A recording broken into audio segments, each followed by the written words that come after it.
Good evening. Here's my match reaction from the Manchester United versus Arsenal game this afternoon. It finished 3-1 to Arsenal. Um, Bit of a strange game, really, because I think at times we played quite well. I thought in patches of that game. I think it was probably the best performance I've seen in a few months. I think, even though the scoreline doesn't suggest that. I think it was a pretty good performance from most of the players, apart from two standout players, which I think were probably to blame for the goals. Um, there was quite a few refereeing decisions, but I never like to blame results on things like that. Um, I think they had a few decisions as well on Arsenal's side um, that that I think he got wrong as well. So I think he just didn't have a very good day all around the refereeing. I don't think, to be honest, the refereeing in the Premier League is just it's awful. Absolutely, I think the standards aren't very good. They're not very consistent. But no, I'm not going to talk about referees at all because they're not worth talking about. Um, but yeah, for the majority of the players, I was just disappointed with the result. Really, the performance. I was quite engaged in it. I was quite, it's the most sort of engaged I've been for a match for quite a while. I was just disappointed that we come away with that result, really. But I think it was down to two players. I mean, I mentioned these first. I thought Tellez. I think he had a shocking game. He was a shocking left back. I mean, what? Did we actually scout Tellez? I mean, did we know what sort of player he was before he come in? Because he's defending. He might be able to go forward and whip a good crossing with his left foot, but his defending is awful. It's absolutely awful. There's no way. He's not a defensive right back. I think he needs someone a little bit more balanced with it. But yeah, it was culprit. It was culprit for the first goal. Definitely the first goal. It was culprit for him and Varane sort of got in a bit of a mix-up. Yeah, and then Delors lost him on the back post. But I think it was Tellers that made sort of the most of that in that era. And for one of the other goals as well, he made a little bit of an error. Um, Another player, Bruno. I think Bruno's been so shocking this season. He's been petulant, complaining at the referees, very wasteful. He hasn't been the Bruno that I loved when he come to Manchester United. He's been a very different player, and I was really disappointed with him today. And I've been all season really. I've been real, and yet again, he's one of them players that seems to get picked because he's a favourite in the club, and it's wrong that he shouldn't be getting picked. But then again, when you look at it, who are we gonna play him instead of him? We're not going to play Lingard, are we? Because he's leaving the club. He's down tools ages ago. Rashford, that in his sort of position, plus he's in that camp where he doesn't really deserve to be starting either. Um, we loaned Donny out to Everton, which wrongly, in my opinion, he should be playing for Manchester United now. I think, um, and barring young players, there's not many more players you can do. So what can we do? We've got to play him, and that's the problem Rangnick's got. And I feel sorry for Rav Rangnick because he's just been put in an absolute heaping pile of shite. Um, he's just been said, the club have said, right, sort it out, and his shit's up to high heaven, and what do you want him to do? What can you do with that? It's difficult. It's difficult, but I want to. The rest of the players put in a decent performance today. I thought apart from sort of the first goal, which was caught us out cold a little bit, I thought Varane and Lindelof did quite well. I think they should play again on Thursday against Chelsea. I think Delors was okay, even though he lost his man for the first goal. But I think um, it, after that, they were pretty solid, the back four. Um, so I'd probably see that back four, and then maybe Wan-Bissaka and Vatellas on Thursday. De Gea, obviously, made some brilliant saves, some really good world class saves again from De Gea, and we all know, he's the keeper, he's the best keeper at the club, and he's by miles for me. And he's one of the players, I think, alongside Cristiano Ronaldo, Jadon Sancho, that sort of carrying the team basically. Was everybody else is nowhere near for me. But I thought McTominay and Matic had a decent game. They kept the midfield flowing quite well. But yet again, they're not good for Manchester United, I don't think. You can't keep, because they have a decent game every now and again, you can't keep jumping on that bandwagon. You've got to come out and say, are they good for Manchester United in the long term? No, not for me. They're not good enough. Obviously, Matic is going anyway in the summer, and he's aging. McTominay, we all know he will be here next season, probably. Because all the managers seem to like McTominay, and I don't know why. I really don't know why. I mean, like today, he had a decent performance today, and he'll go and have about 5 or 6 crap performances. So it's one of them things, isn't it? But it's one of the things we can't control. I just can't see Manchester United get rid of McTominay. I really can't. As much as I want him to go. And then we have Bruno. I mean, he was terrible today. He's probably the worst player on the pitch. He was wasteful.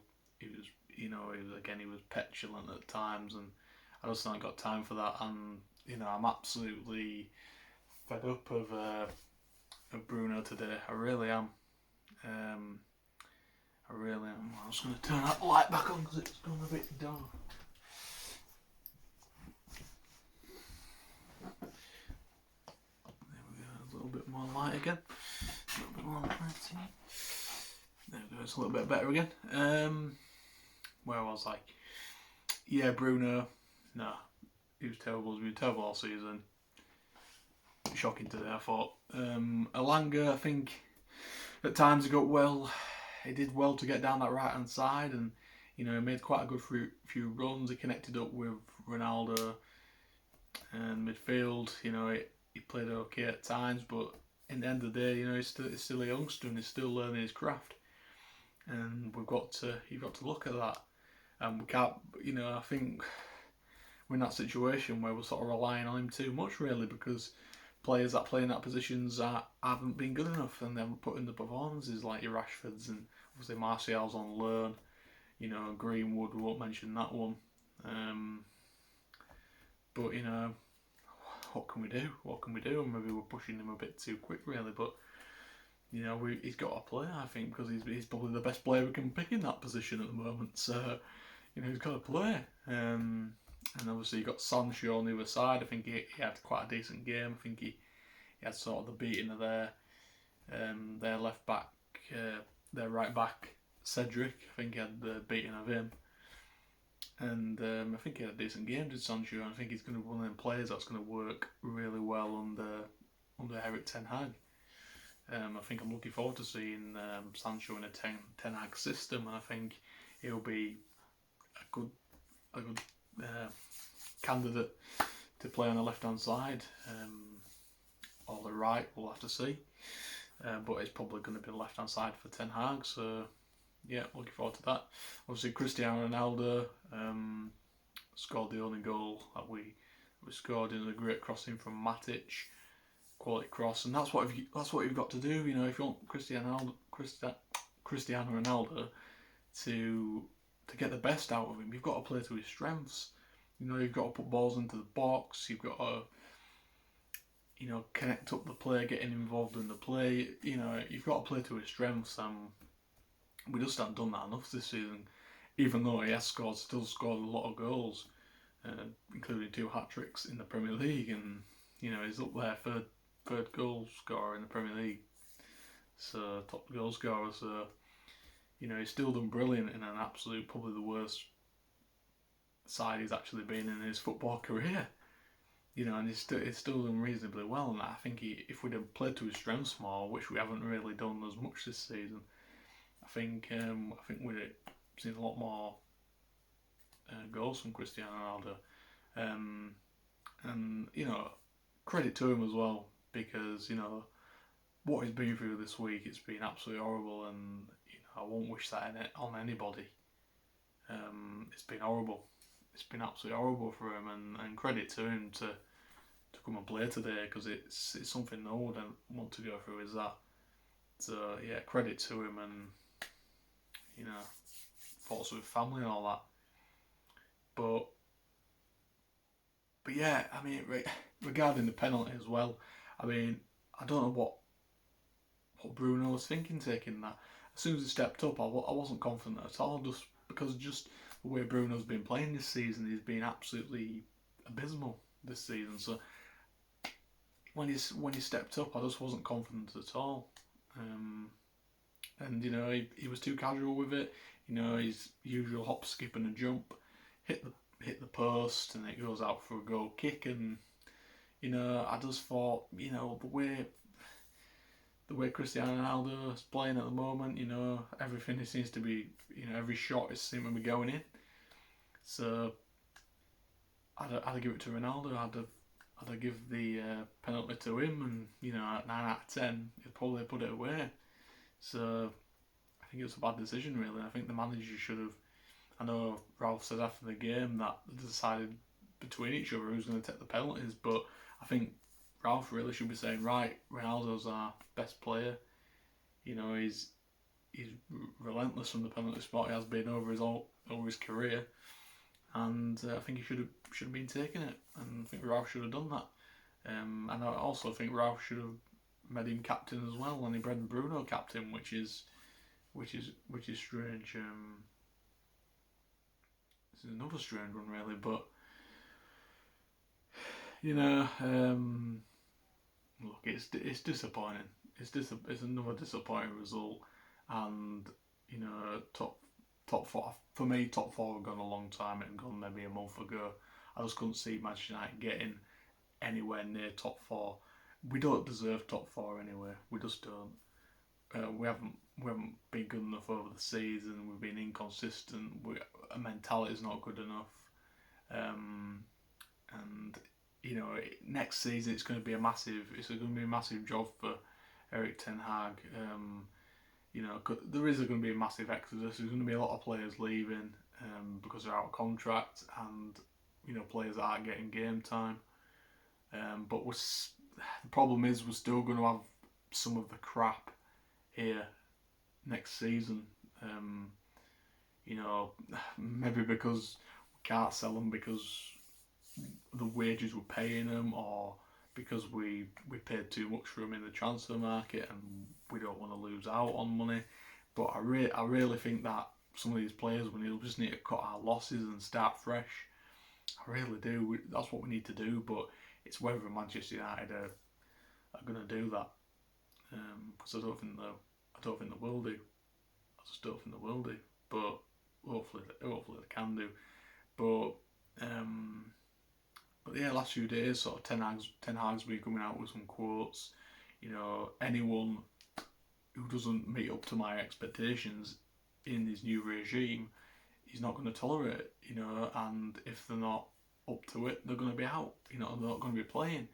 And hopefully that's the end of the days where players can have absolutely bad performances and still get picked, because that's not acceptable for me. If you're having bad performance after bad performance, you shouldn't be getting rewarded by being picked every week. It's madness. It's absolute madness. And hopefully this new regime under Erik ten Hag, we see the end of that, because it's one of the things, and I know it frustrates a lot of fans and other fans I've spoken to, and it really frustrates you. It really frustrates me that seeing constant use of players that have just absolutely crapped on the club this season, some of them. So yeah, that is a fresh point that hopefully we see into next season. But yeah, don't want to go on too much longer. But Chelsea Chelsea back at Old Trafford on Thursday. I'll say I'm looking forward to it, but I just want the season to be over now, and then we can start sort of fresh next season with Ten Hag coming in, and we'll see what comes up next season. But this sort of end of season now is just sort of dragging out now, and the games are coming thick and fast, and it'll be over in sort of 3-4 weeks time. So we'll have to see. Obviously, we really need to qualify for the Europa League. I think we'll be in a better position if we actually qualify for a European competition. I don't particularly want to qualify for the UEFA Conference League. I don't really want to be in that, to be honest. But we've got to try and get in the Europa League, because it gives that extra. We get a bit more extra cash, potential money coming in to help Ten Hag in the transfer market. They're saying he'll probably get about 120 million up front, and then anything else from player sales or money we've saved from wages of players outgoing, we can spend on that, and then obviously get that extra money from qualifying for in Europe. So that'll be added to improve the squad. So if we can finish in the Europa League, I think that'll be well, it's not brilliant, but it's better than what we thought anyway. But yeah, I'll leave that one there. Yeah, I mean, it's a big weekend of sport. We've got Fury, Dillian White tonight, which is going to be good. I think Fury will win that. And we've got F1 tomorrow. I'm a big F1 fan as well, so yeah, looking forward to that as well. But yeah, I'll leave that one there. And yeah, see you later.